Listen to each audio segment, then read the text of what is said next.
Hello friends, welcome to my channel. Hi friends, जैसे कि आपको पता है कि हमने फर्स्ट वीडियोस में यानी कि बीए फर्स्ट सेमेस्टर मनोविज्ञान की यूनिट 1 की क्लासेस स्टार्ट कर दी हैं। पार्ट 1 आपको हमारे डिस्क्रिप्शन में मिल जाएगा और आज हम पार्ट 2 स्टार्ट करने वाले हैं। और आज का हमारा टॉपिक है कि मनोविज्ञान का विकास क्रम। फ्रेंड्स, अगर आप बीए फर्स्ट सेमेस्टर में हो, फर्स्ट ईयर में, तो आप हमारे चैनल से जुड़ जाइएगा और आपको पार्ट वाइज एक सीक्वेंस में आपको वीडियोस मिलती जाएंगी। मैं डिस्क्रिप्शन में आपको उसका लिंक ज़रूर सेंड करूंगी। फ्रेंड्स, आज का हमारा टॉपिक है जो है मनोविज्ञान का विकास क्रम, जो कि बहुत ही ज़्यादा इम्पॉर्टेंट है आपके लिए, आपकी परीक्षा के लिए काफ़ी उपयोगी है ये टॉपिक। तो अगर आपको लॉन्ग में किस तरह से आपको देना है और शॉर्ट में आंसर किस तरह से देना है, ये सारा मैं आपको पिछली वीडियोस में भी बताई हूँ और इंशाल्लाह इस वीडियोस में भी मैं आपसे डिस्कस करूँगी कि किस तरह आप इसको राइट करोगे कि आपके ज़्यादा से ज़्यादा मार्क्स आपके एग्ज़ाम में आए। तो दोस्तों, पहला टॉपिक है मनोविज्ञान का विकास क्रम। इसमें देखिए आपको पॉइंट वाइज मिलेगा। आत्मा का विज्ञान यानी कि साइंस ऑफ सोल किसे कहते हैं। देखिए, अरस्तु, प्लेटो, डेकार्टे, रुडोल्फ गोइकल, ये क्या है? ये इसके वैज्ञानिक हैं जिन्होंने कहा था कि आत्मा का विज्ञान है मनोविज्ञान। अब देखिए, प्लेटो ने अपनी पुस्तक रिपब्लिक में लिखा था कि मनुष्य में आत्मा पाई जाती है, वह आत्मा के भाव से किसी परम सत्ता को ईश्वर मानता है।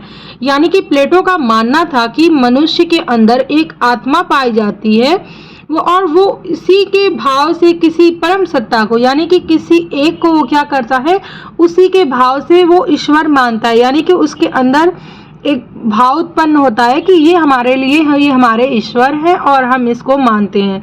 वो किस लिए? क्योंकि मनुष्य में, प्लेटो का मानना था कि मनुष्य में आत्मा पाई जाती है। तो इसका क्वेश्चन आपसे इस तरह पूछ सकता है कि प्लेटो ने अपनी किस पुस्तक में लिखा था कि मनुष्य में आत्मा पाई जाती है। तो वहां पे आपको ऑप्शन होगा, अगर रिपब्लिक तो आप उस पर टिक करिएगा, आप इसको नोट करते जाइएगा पॉइंट वाइज। अब देखिए दोस्तों, सेकंड पॉइंट है हमारा प्लेटो के शिष्य या अरस्तु, यानी कि जो प्लेटो के शिष्य थे। प्लेटो के शिष्य कौन से थे? तो प्लेटो के शिष्य अरस्तु हैं, जिन्होंने 322 से 384 ईस्वी पूर्व ने दर्शन शास्त्र में आत्मा के अध्ययन की शुरुआत की। देखिए, प्लेटो के शिष्य जो अरस्तु थे, उन्होंने किस अध्ययन में, यानी कि दर्शन शास्त्र में आत्मा के अध्ययन की शुरुआत की और यही आत्मा का अध्ययन आगे चलकर मनोविज्ञान बना। देखिए, ये क्वेश्चन ये भी पूछ सकता है कि मनोविज्ञान कैसे बना। तो प्लेटो के शिष्य अरस्तु ने दर्शन शास्त्र में आत्मा के अध्ययन की शुरुआत की। किसके अध्ययन की शुरुआत की? आत्मा के अध्ययन की शुरुआत की। और यही अध्ययन करते करते आगे चलकर ये किसमें परिवर्तित हो गया? मनोविज्ञान बना ये। इसी कारण से अरस्तु को मनोविज्ञान का जनक कहा जाता है। देखिए, एक पॉइंट हमें ये भी मिल गई कि मनोविज्ञान का जनक किसे कहा जाता है। तो मनोविज्ञान का जनक अरस्तु को कहते हैं। लेकिन देखिए, इसमें भी कुछ मतभेद है। नोट देखिए, यहाँ पे मैंने लिख दिया आपको। कार्ल सैनिक मनोविज्ञान का जनक प्लेटो को मानते हैं, यानी कि कार्ल सैनिक जो है वो क्या है, अपना जो मनोविज्ञान का जनक है वो प्लेटो को मानते हैं। अब देखिए, यहाँ पे लोगों के अनुसार और यहाँ पे अगर कार्ल सैनिक के अनुसार पूछा है तो आप प्लेटो को लगाएंगे, और अगर नहीं लिखा है कार्ल सैनिक, सिर्फ लिखा है कि मनोविज्ञान का जनक कौन है, तो वहाँ पे आप अरस्तु को। ये दोनों पॉइंट बहुत ही ज़्यादा इम्पॉर्टेंट है, आप इसको नोट कर लीजिएगा। ये आपको आगे की परीक्षाओं में बहुत काम देंगे, जैसे सीटेट, यूपीटेट, सुपरटेट जितने भी हैं, ये सारे आपको बहुत ही इम्पॉर्टेंट हैं, आपको बहुत काम आएंगे। देखिए, कार्ल सैनिक मनोविज्ञान का जनक प्लेटो को मानते हैं क्योंकि सबसे पहले आत्मा की अवधारणा प्लेटो के द्वारा दी गई थी। नेक्स्ट पॉइंट हमारा है साइकोलॉजी, यानी कि मनोविज्ञान शब्द का सर्वप्रथम प्रयोग रुडोल्फ गोइकल ने साइकोलॉजिया नामक पुस्तक में आत्मा के अध्ययन के लिए सन 1590 ईस्वी में किया। ये जितने भी दोस्त मैं आपको पॉइंट बताने वाली हूँ ना, ये एक एक पॉइंट बहुत ही ज़्यादा इम्पॉर्टेंट है। आप इसको देखिए, पढ़िए, आपको खुद समझ में आएगा कि ये कितना ज़्यादा इम्पॉर्टेंट है आपके लिए। जैसे कि देखिए साइकोलॉजी यानी कि मनोविज्ञान शब्द का सर्वप्रथम प्रयोग किसने किया? तो मनोविज्ञान साइकोलॉजी का प्रयोग रुडोल्फ गोइकल ने साइकोलॉजिया किस बुक में? साइकोलॉजिया नामक पुस्तक में आत्मा के अध्ययन के लिए किस सन में किया? 1590 ईस्वी में किया। इसी एक पॉइंट से आपके कई क्वेश्चन बन गए, जैसे कि साइकोलॉजी का सर्वप्रथम प्रयोग किसने किया? एक क्वेश्चन ये हो गया, किस पुस्तक में किया? नेक्स्ट हमारा क्वेश्चन है, और किस सन में किया? तो 1590 ईस्वी में किया। डेकार्टे ने आत्मा के अध्ययन की विषय वस्तु को भौतिक शास्त्र में जोड़ने का प्रयास किया। देखिए, आत्मा के अध्ययन की विषय वस्तु को भौतिक शास्त्र में जोड़ने का प्रयास किसने किया? ये क्वेश्चन बनता है। तो आत्मा के अध्ययन की विषय वस्तु को भौतिक शास्त्र में जोड़ने का प्रयोग डेकार्टे ने किया। अब देखिए, मनोविज्ञान की यह परिभाषा लगभग 16वीं शताब्दी तक प्रचलित रही। अब देखिए आलोचना ये है कि आत्मा क्या है। सवाल आपका उठता है कि आत्मा क्या है, इसका स्वरूप क्या है, यह कहाँ निवास करती है। ये बहुत सारे लोग क्वेश्चन करते हैं कि आत्मा क्या है, इसका स्वरूप क्या है, यह कहाँ निवास करती है, इसका अध्ययन कैसे संभव है। इन सब का उत्तर नहीं मिलने के कारण यह परिभाषा धीरे धीरे अमान्य हो गई है। यानी कि ये परिभाषा क्यों अमान्य हुई? क्योंकि ये बहुत सारे क्वेश्चन उठने लगे थे कि आत्मा क्या है, इसका स्वरूप क्या है, यह कहाँ निवास करती है, इसका अध्ययन कैसे संभव हो सकता है। अब देखिए, दूसरा हमारा है मन मस्तिष्क का विज्ञान, यानी कि साइंस ऑफ माइंड। देखिए, Pomponazzi, Thomas Reid, Leibniz, Hobbes, Hume, John Locke, Kant, Berkeley, Spinoza, रिचेरी, ये सारे क्या हैं? इसके वैज्ञानिक हैं। परिभाषा के विकास में इसका दूसरा स्तर है। ठीक है, अब देखिए पॉइंट वाइज हम इसे जानते हैं कि 17वीं शताब्दी के दार्शनिकों ने मनोविज्ञान को मन के विज्ञान के रूप में परिभाषित किया। यानी कि 17वीं शताब्दी में जो दार्शनिक थे, उनका ये मानना था कि मन के विज्ञान के रूप में इसको परिभाषित किया जाए। अब देखिए, इन्होंने साइकी का अर्थ मन से लगाया। किसने? 17वीं शताब्दी के दार्शनिकों ने साइकी का अर्थ मन से लगाया और कहा कि मनोविज्ञान की विषय वस्तु जो है वो मन है। फलस्वरूप मनोविज्ञान मन के अध्ययन का विज्ञान माना गया है। अब देखिए, मन की यह परिभाषा सन 1870 तक सर्वमान्य रही। यानी कि ये भी बहुत दिनों तक नहीं चली, फिर कुछ और वैज्ञानिक हैं, उन्होंने अपने मत दिए। तो देखिए, ये कितने तक मन की यह परिभाषा कहाँ तक चली? 1870 तक सर्वमान्य रही। इसमें भी वही कमियां थी जो कि आत्मा के विज्ञान में थी। यानी कि फिर से वही क्वेश्चन आ गया था कि आत्मा क्या है, स्वरूप क्या है, कहाँ निवास करती है, तो इसलिए फिर ये वाली भी परिभाषा अमान्य हो गई। फिर कहा गया दोस्तों कि मनोविज्ञान जो है वो क्या है? चेतना का विज्ञान है। देखिए, यानी कि साइंस ऑफ कॉन्शियसनेस।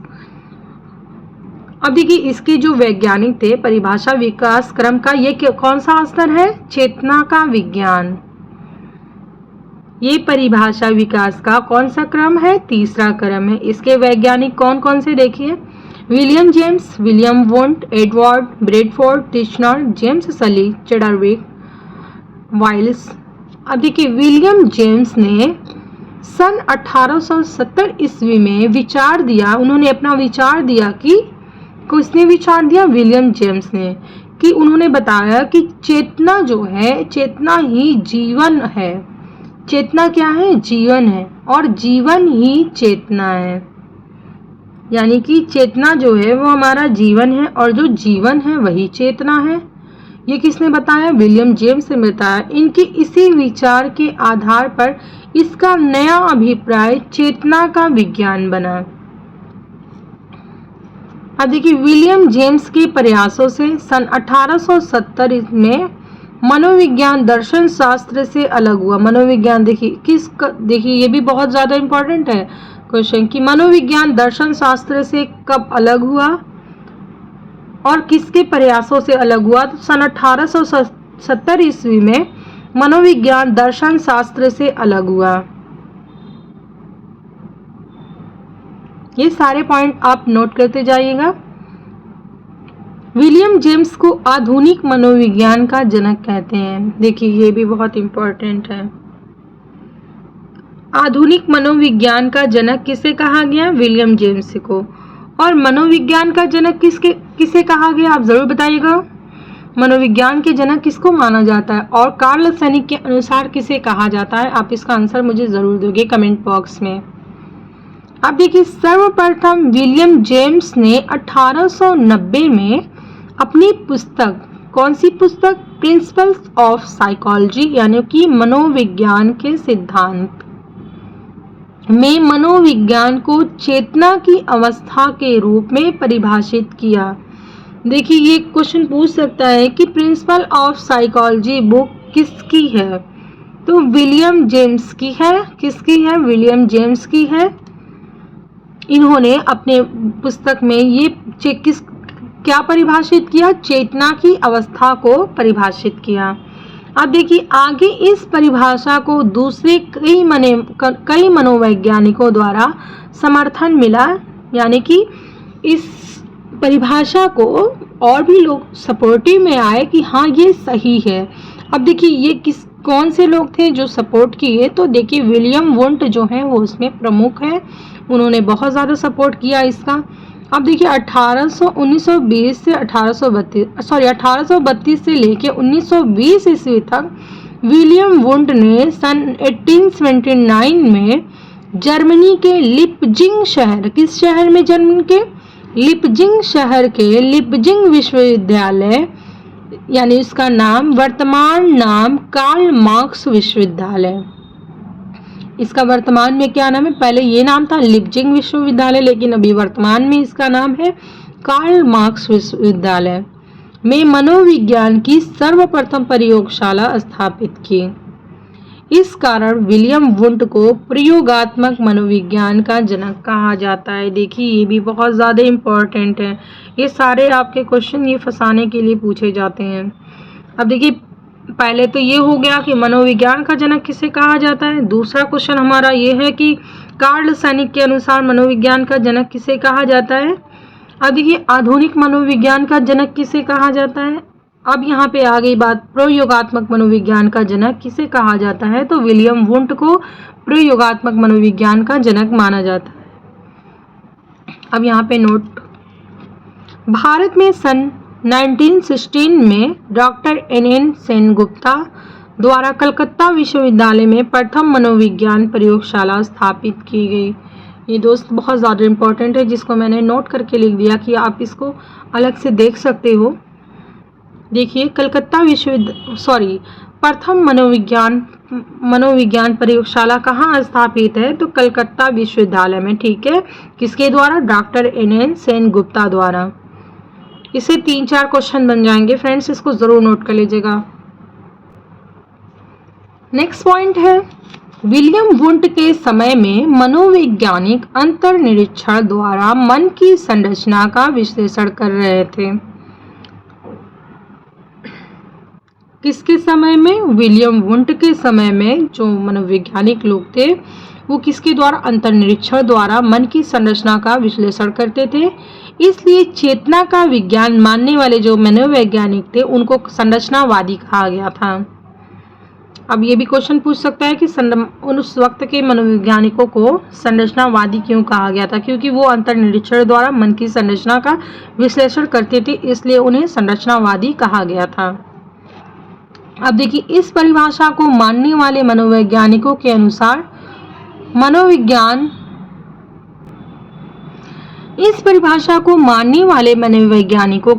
मनोविज्ञान चेतन अनुभूति या तात्कालिक अनुभूति के अध्ययन का विज्ञान है। यानी कि जो उस टाइम के मनोवैज्ञानिक थे उन्होंने इस परिभाषा को माना और उनके अनुसार जो है मनोविज्ञान चेतन अनुभूति या तात्कालिक अनुभूति का अध्ययन का विज्ञान है। अब देखिए नेक्स्ट पॉइंट, चेतन अनुभूति या तात्कालिक अनुभूति से अर्थ संवेदना, कल्पना, प्रतिभा, भाव आदि मानसिक क्रियाओं से है। नेक्स्ट पॉइंट हमारा है चेतना का विज्ञान अभिप्राय सबसे कम समय तक प्रचलित रहा। यानी कि जो चेतना का विज्ञान है इसका अभिप्राय, देखिए ये भी क्वेश्चन पूछ सकता है कि कौन सा जो परिभाषा है वो सबसे कम समय तक प्रचलित रही।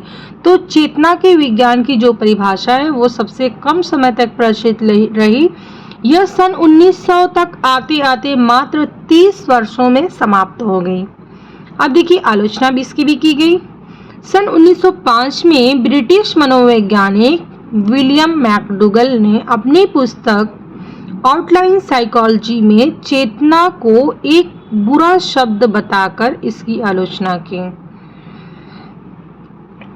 देखिए ये क्वेश्चन पूछ सकता है कि किसने चेतना को बुरा शब्द बताकर इसकी आलोचना की।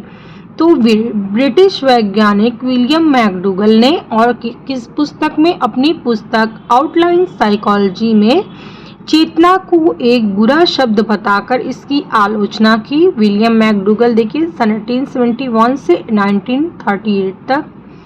इसमें व्यवहार के केवल एक ही पक्ष चेतन व्यवहार को अध्ययन का केंद्र बनाया। इन्होंने अपनी इस पुस्तक में व्यवहार के केवल एक ही पक्ष यानी कि चेतन को चेतन व्यवहार के अध्ययन का केंद्र बनाया गया। अचेतन एवं अर्धचेतन व्यवहार की उपेक्षा की गई। केवल मानव व्यवहार का अध्ययन किया गया। किसका अध्ययन किया गया? केवल मानव के व्यवहारों का अध्ययन किया गया। जीव जंतु तथा अन्य प्राणियों के व्यवहार को जगह नहीं दी गई। इसमें चेतन व्यवहार का अध्ययन अंतःदर्शन विधि द्वारा किया जाता था। इस विधि में व्यक्ति अपने अंदर झांक कर अपने अनुभवों एवं व्यवहार को बताता है। यानी कि जो चेतन व्यवहार का अध्ययन, ये जो दर्शन विधि है, इसमें क्या है, मानव जो है यानी कि व्यक्ति अपने अंदर की कमियों को, अच्छाइयों को, यानी ये सारे उसके अनुभव अपने व्यवहारों को बताता है।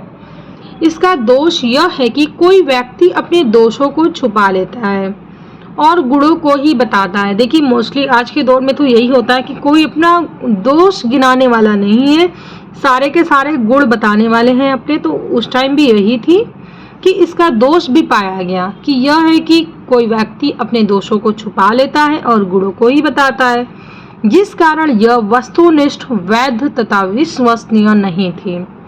अब देखिए चौथा हमारा है साइंस ऑफ बिहेवियर, यानी कि व्यवहार का विज्ञान। जेबी वॉटसन के द्वारा देखिए 20वीं शताब्दी के आरंभ में व्यवहार के विज्ञान आया। इसको अमेरिकी विज्ञान यानी कि जेबी वॉटसन द्वारा लाया गया। देखिए इसके वैज्ञानिक जो थे B F Skinner, William McDougall, William Woodward, Clark Hull, I P Pavlov, Murphy Boring, लैकफील्डमन, क्रो एंड क्रो। देखिए जेबी वॉटसन सन 1878 से 1958 ईस्वी तक यानी अमेरिका के निवासी थे। अब देखिए वॉटसन मनोविज्ञान व्यवहार का धनात्मक विज्ञान है। हाय फ्रेंड्स, अब साइंस ऑफ बिहेवियर हम पार्ट 3 में पढ़ेंगे। आज के लिए इतना। जैसा कि पार्ट 1 पार्ट 2 हमारा चल रहा है, इसी प्रकार पार्ट 3 पार्ट 4 आपकी वीडियोस आती रहेंगी बीए फर्स्ट सेमेस्टर की। तो आप प्लीज़, अगर आपके लिए ये वीडियो उपयोगी होगी तो आप हमारी नेक्स्ट वीडियोस में मिलेगा। आपको बहुत ही ज़्यादा इम्पोर्टेंट सारे टॉपिक, सारे क्वेश्चन आंसर की अध्ययन कराए जाएंगे।